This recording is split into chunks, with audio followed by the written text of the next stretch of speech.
Good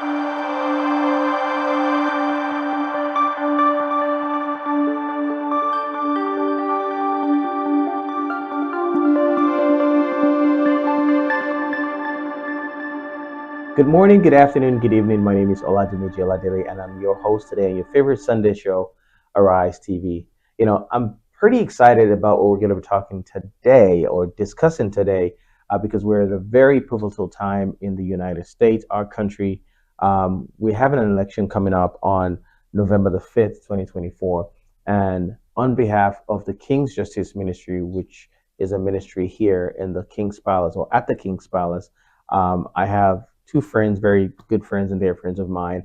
We're going to be talking voters awareness. Yes, Christians have to vote. We need to make an impact in our community. We need to make an impact in the nation that we live in, which is the United States. So I have my two brothers here. We're going to be talking about voters awareness. To my right, your immediate left, is Mr. Ayo Ade Adekambi. Nice to have you on Arise. This is not your first time on Arise, right? No, this is not. Thank you. Exactly. And to my immediate left, your immediate right, is Mr. Nduka Akwe. Again, not your first time here on the Rise, so welcome. Thank you.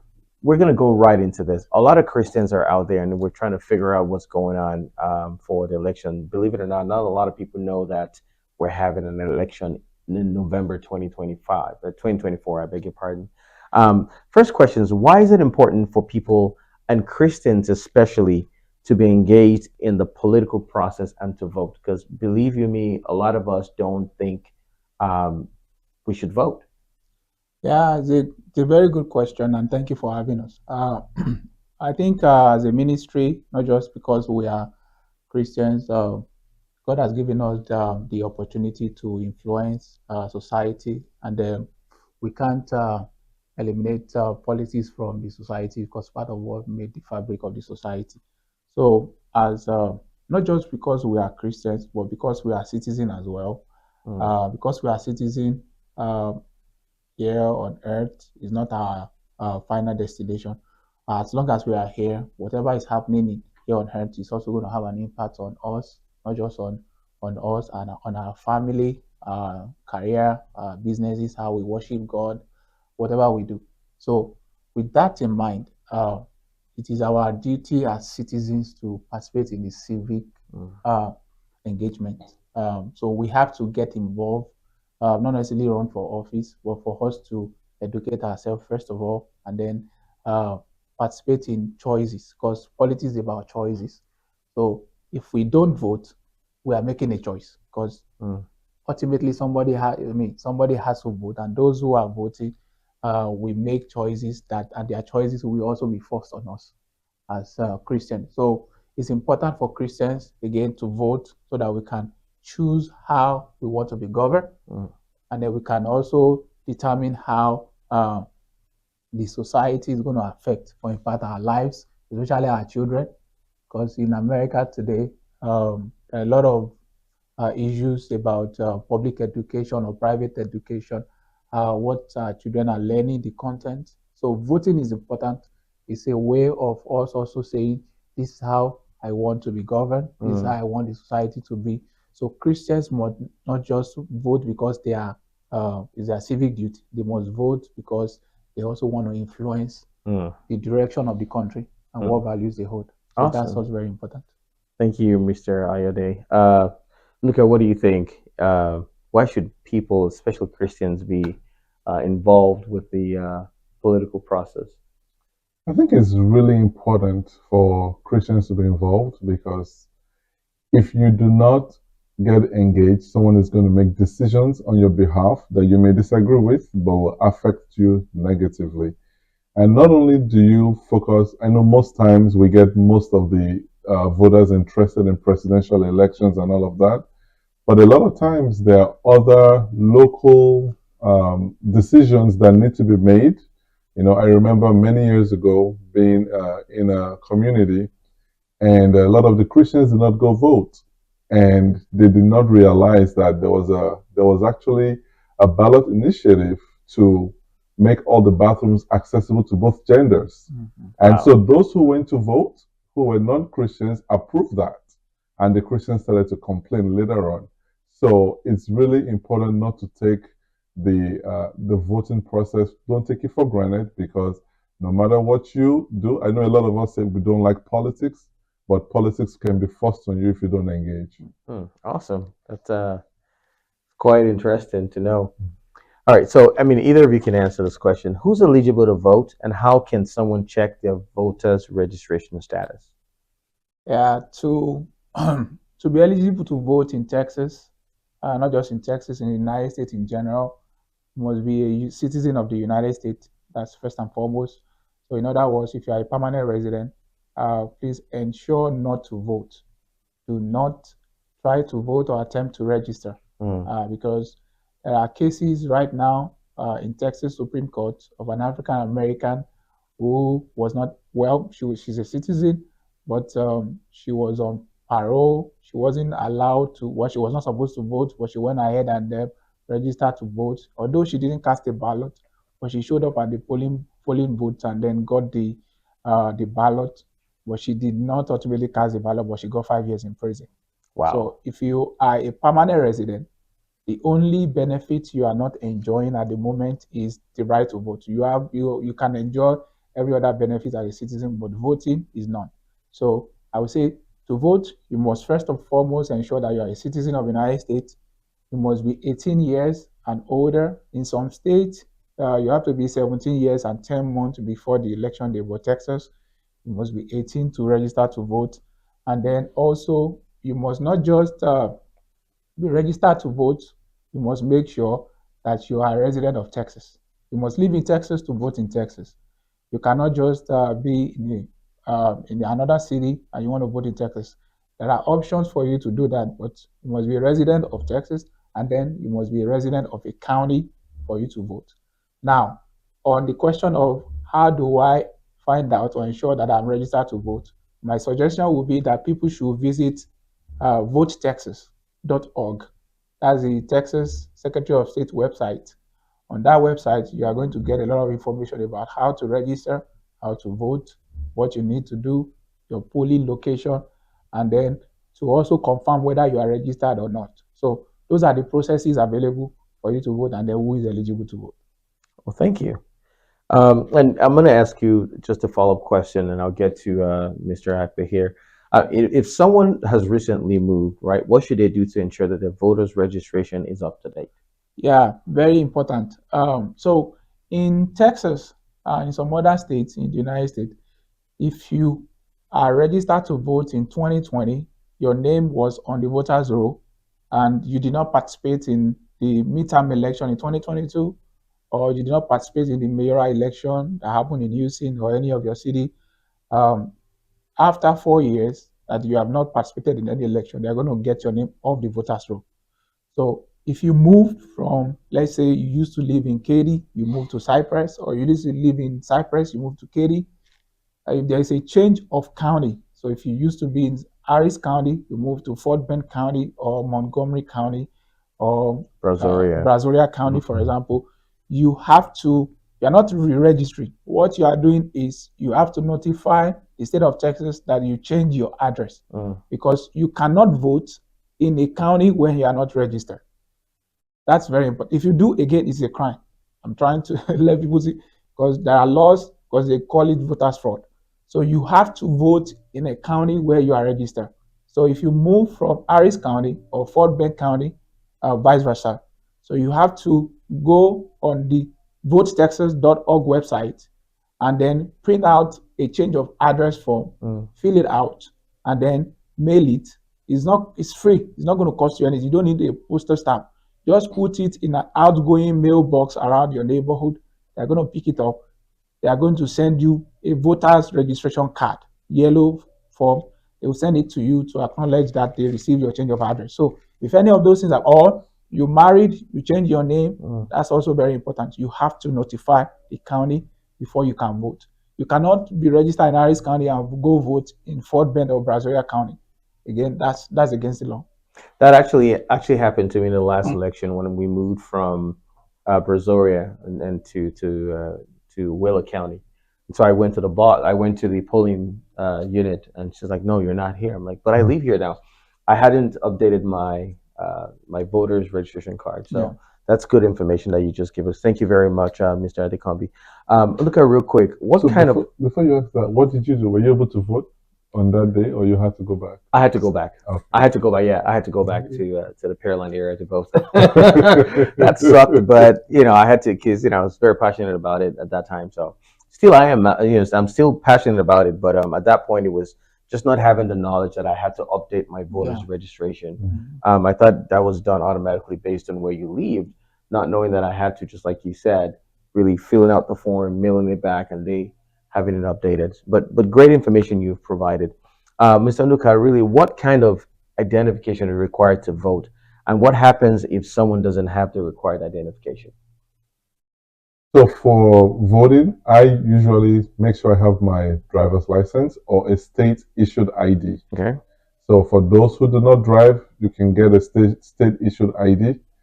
And that's mostly what I use. I'm not sure. What do you think? What Yeah. other IDs do you? Yeah, there's also for those who don't have, like you said, because life happens, right? Life event happens. People get involved in an accident and then they lose their, I'm not saying road accident, maybe water, like when we had Hurricane Harvey, some people lost their property, or fire incident.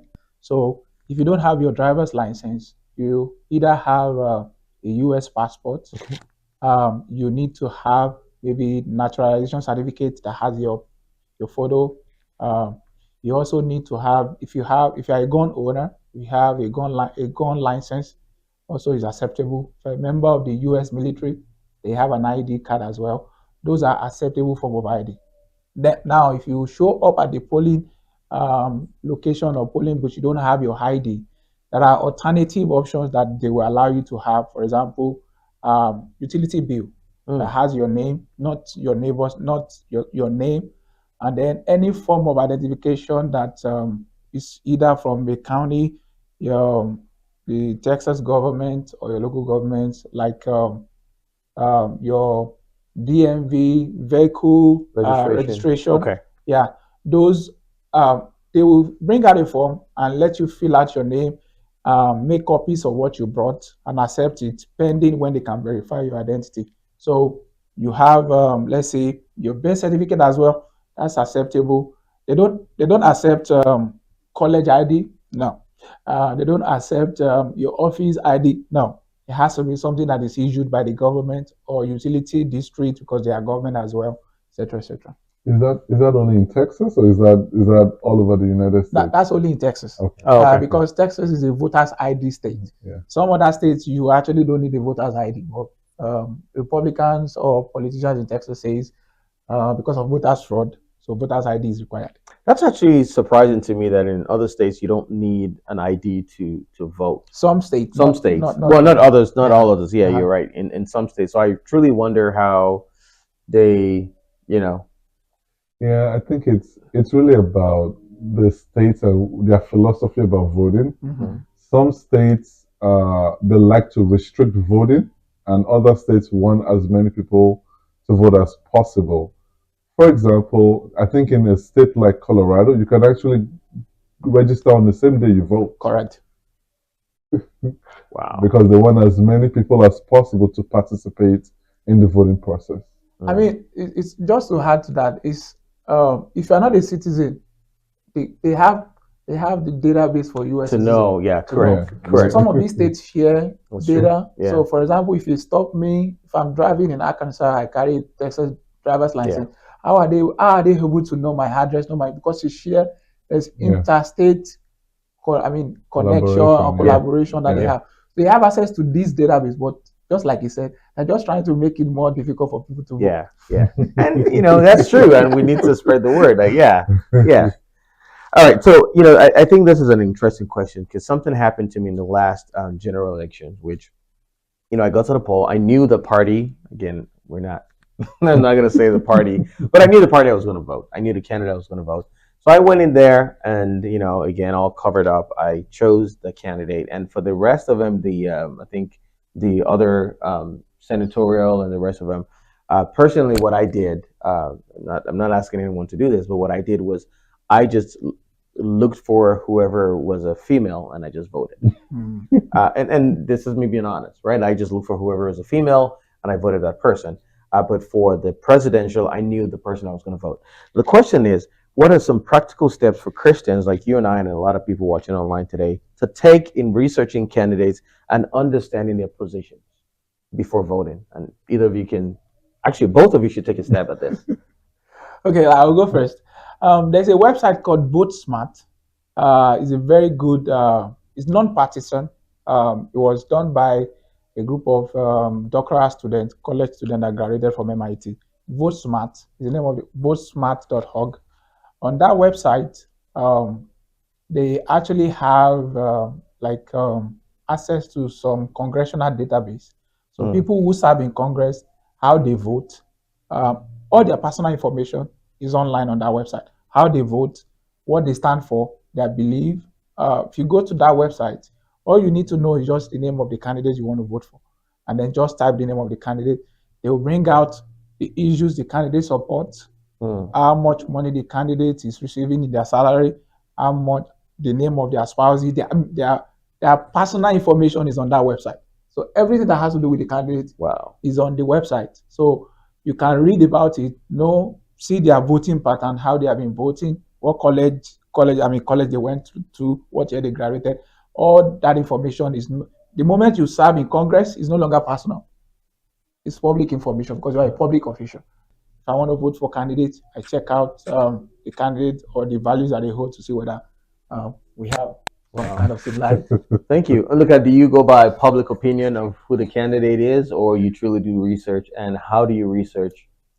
Well, I decide usually what positions I'm really interested in voting for. So, for example, if it's I look for the different positions that affect my life and my Mhm. family Mhm. more closely. So I look for things like judges, I look at Senate, but I do the extra work to go find who the candidates are. And generally, I'll go look on their websites, or I go watch YouTube videos of their interviews just to kind of see what they sound like and what they really believe. Because sometimes what you see on the paper, on their advertisements that they drop in your mailbox, doesn't really match who they truly are. So when you listen to their interviews, you get to know more about them. So I do that. I mean, I do that kind of extra work just to understand uh, what these people stand for, and try to see one, if we have the same beliefs, religious beliefs, but some of the other beliefs that you have are going to hurt me, I most likely will think twice about voting for you. That's just the way I process it. But look at, let's be honest, and I please, Brian, feel free to chime in.